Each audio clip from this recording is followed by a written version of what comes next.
Muy buenos días. Usualmente nosotros siempre nos gusta reflexionar en las alegrías, en las dichas.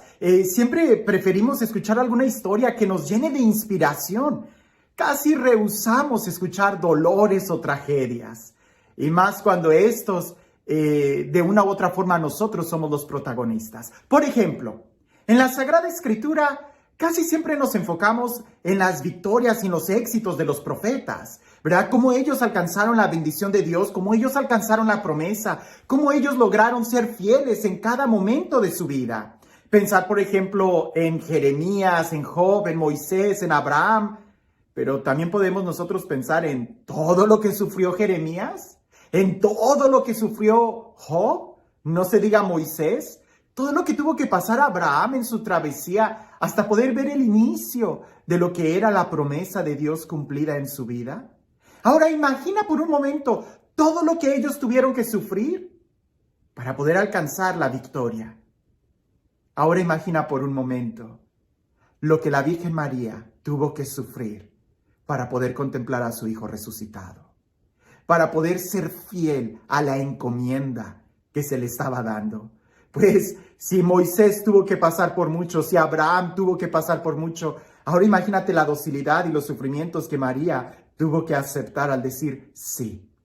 El día de hoy celebramos Nuestra Señora de los Dolores. Y antes de que le vayas a querer cambiar de canal o parar el video, te invito a que te detengas un momento y a que pienses en esto. Somos muy buenos quizás para reflexionar en los dolores y sufrimientos de Job.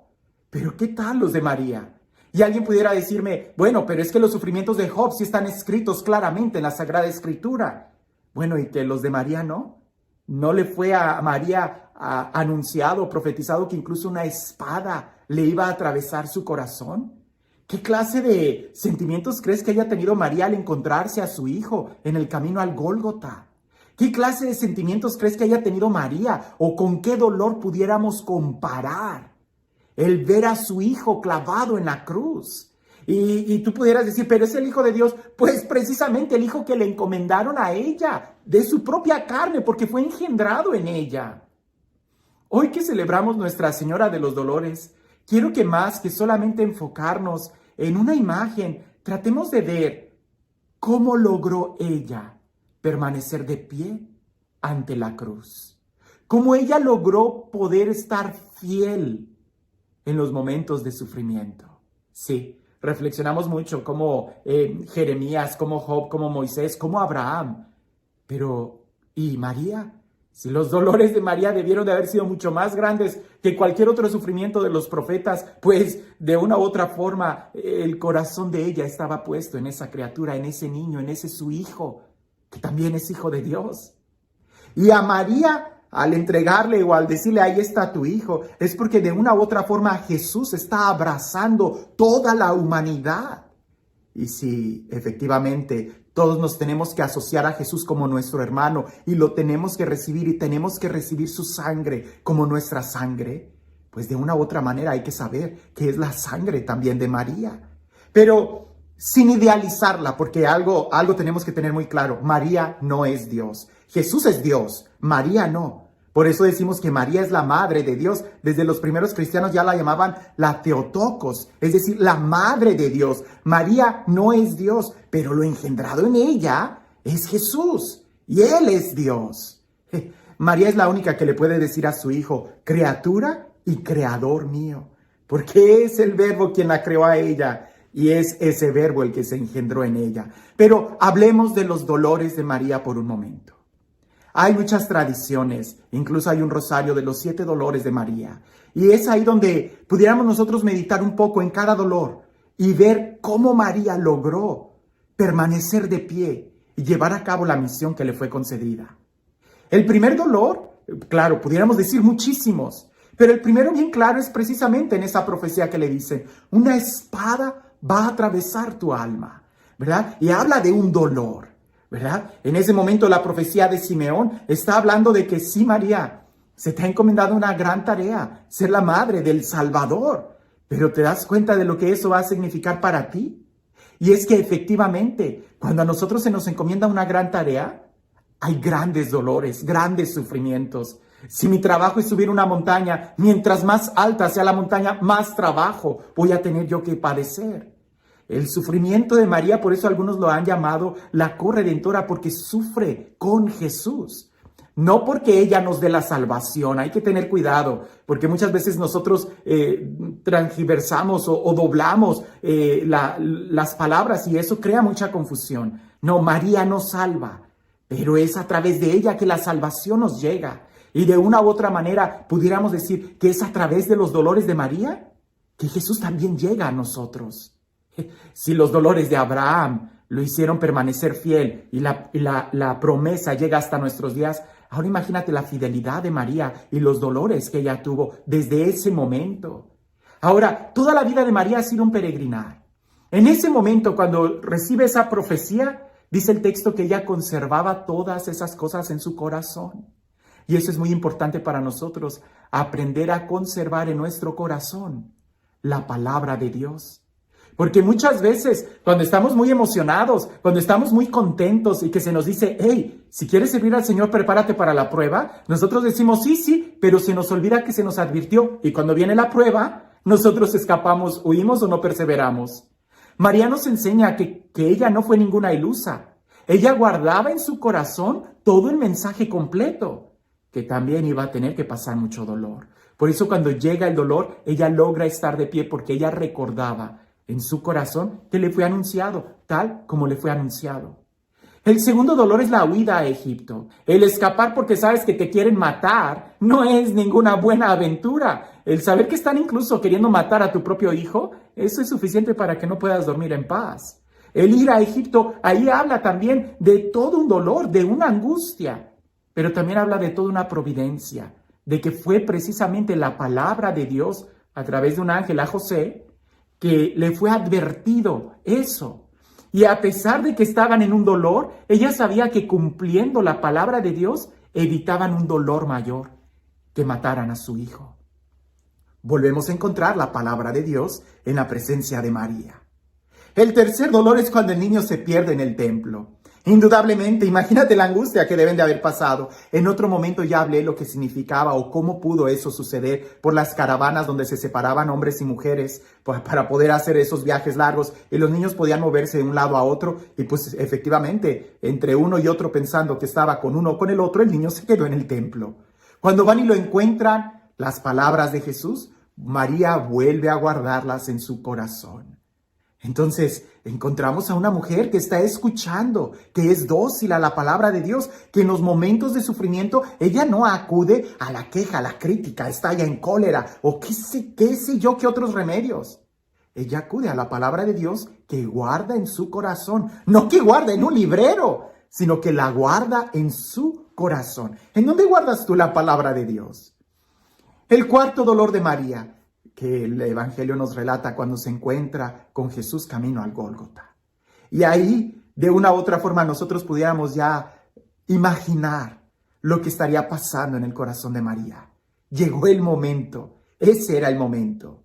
Pero sigue siendo todo lo que ella ya había podido ver y vislumbrar. En ese momento el dolor es más grande, pero también el amor debió de haber sido muy grande. El amor de ver la palabra de Dios que iba creciendo en ella desde que se le anuncia por el ángel, desde que empieza a escuchar la profecía de Simeón. El viaje a Egipto es totalmente un abandonarse a la providencia de Dios, un abandonarse a Dios. El encontrar a su hijo cargando en la cruz y verlo.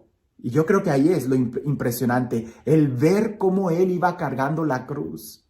Sí, con mucho dolor, pero quizás lo que muchos no vieron y que María y Jesús sí podían comunicarse entre ellos como una madre se comunica con su hijo, es que Jesús cargando la cruz, lo que estaba cargando era un estandarte de victoria. Un dolor para María el ver el exterior, pero también debió de haber sido una esperanza, el ver la palabra, el verbo de Dios, que estaba haciendo nuevas todas las cosas. Otro dolor es indudablemente cuando Jesús muere en la cruz. Y ahí sí debió de haber sido un momento de profundo silencio. Porque aunque Jesús lo debió de haber anunciado muchas veces, que Él iba a resucitar, el verlo ahí en la cruz debió de haber sido sencillamente silencio. Silencio. Por eso nosotros en la Semana Santa, el Sábado Santo, en el Vía Matris, lo que más se escucha es silencio. En un momento de dolor, cuando no entendemos nada, no digas nada, no trates de razonar. Si no logras sacar de la palabra de Dios, si la palabra de Dios no dice nada y hay silencio en ese momento, permanece así, en silencio. Porque es mucho más valioso el silencio que a que tú llenes ese espacio con tus palabras, con tus pensamientos, con tus ideas, que lo único que vamos a hacer es destruir el plan de Dios. Otro dolor cuando María recibe el cuerpo de Jesús. Y aquí no se dice nada, simplemente se siente, se recibe. Ese pequeño niño que ella arrullaba, ahora lo tiene ahí, dormido, de un sueño que nadie se imaginaba qué estaría pasando en ese momento, en el alma, en el espíritu, en el corazón de Jesús. Depositarlo en la tierra, en el sepulcro, es otro dolor, el séptimo dolor de María que nosotros pudiéramos pensar. El sencillamente dar un paso de fe y abandonarse absolutamente. El dejar todo en las manos de Dios, todo. Porque ya ahí ni siquiera ella lo iba a poder ver hasta el momento de la resurrección. ¿Qué podemos aprender nosotros de María? ¿Qué podemos nosotros aprender de esa mujer que es nuestra madre? Nosotros podemos ver que María sufrió mucho al ser la mamá de Jesús, indudablemente, como cualquier madre sufre por su hijo. Pero esos dolores que le fueron anunciados a María y que van por parte de aceptar el plan de Dios, pudiéramos decir que incluso se han prolongado. Porque María no solamente sufrió con Jesús, sino que al ser dada como nuestra madre, también sufre con nosotros y muchas veces por nosotros. Que este día en donde recordamos Nuestra Señora de los Dolores sea en realidad una fiesta, una celebración que nos ayude a confrontarnos y a saber qué tanto nosotros estamos escuchando la palabra de Dios y la estamos guardando en nuestro corazón. Y este Dios, el Dios del amor, el Dios de la vida, el Dios de la victoria, que sea Él quien el día de hoy te bendiga. En el nombre del Padre, del Hijo y del Espíritu Santo. Cuentan por ahí que había un hombre que estaba viajando en un barco, en un transatlántico, ¿no? En esos barcos grandísimos que son como hoteles flotantes. Y claro que todos tienen ahí la delicadeza de tratar de hacer relaciones personales con los clientes, los servidores, los meseros, los del restaurante, porque van a pasar muchos días juntos. Y había particularmente un hombre que siempre estaba de mal humor. ¿De mal humor? ¿Conoces a alguien así? Y en la primera cena, el camarero le trae una pieza de pan para acompañar la comida y el hombre le dice, ¿solo una pieza de pan? El camarero se extraña y al día siguiente dice, pues le llevaré ahora 3 piezas de pan. Y el hombre dice, vas mejorando, pero solo 3 piezas de pan. Y el camarero va y le dice al chef, fíjate que hay un cliente que ha estado diciendo esto. Y el chef dice, no te preocupes, llévale 12 rebanadas de pan, 12 piezas de pan. Y cuando va el siguiente día y le lleva las 12 piezas, el hombre dice, pues vas mejorando, pero siguen siendo solamente 12, ¿no pueden hacer más? Y el camarero va y le dice al chef, pues el hombre se sigue quejando. Y el chef dice, no, esto no va a ser posible. Así que entre todos, durante toda la noche, estuvieron horneando una pieza de pan que tenía 2 metros de diámetro y 1 de ancho. Aquello era impresionante. Llega el momento de la cena y hasta traen esa pieza de pan en desfile para presentársela delante de él, a ver si así estaba contento. Y aquel hombre ve la pieza de pan y dice, ¿otra vez? ¿Solamente una pieza de pan me has traído? ¿A qué voy con esto? Que a veces nosotros estamos así. No nos damos cuenta de lo que estamos recibiendo y queremos nosotros simplemente hacer nuestro capricho. Dios nos ha dado tanto, que incluso en el momento en que ya estaba dando su sangre y que ya no tenía más sangre para darnos, nos da a su madre como nuestra madre. Aprendamos de María, guardemos la palabra de Dios en nuestro corazón y que sea ella nuestro alimento para que en los momentos de dolor podamos estar de pie junto a la cruz. Que tengas un excelente día.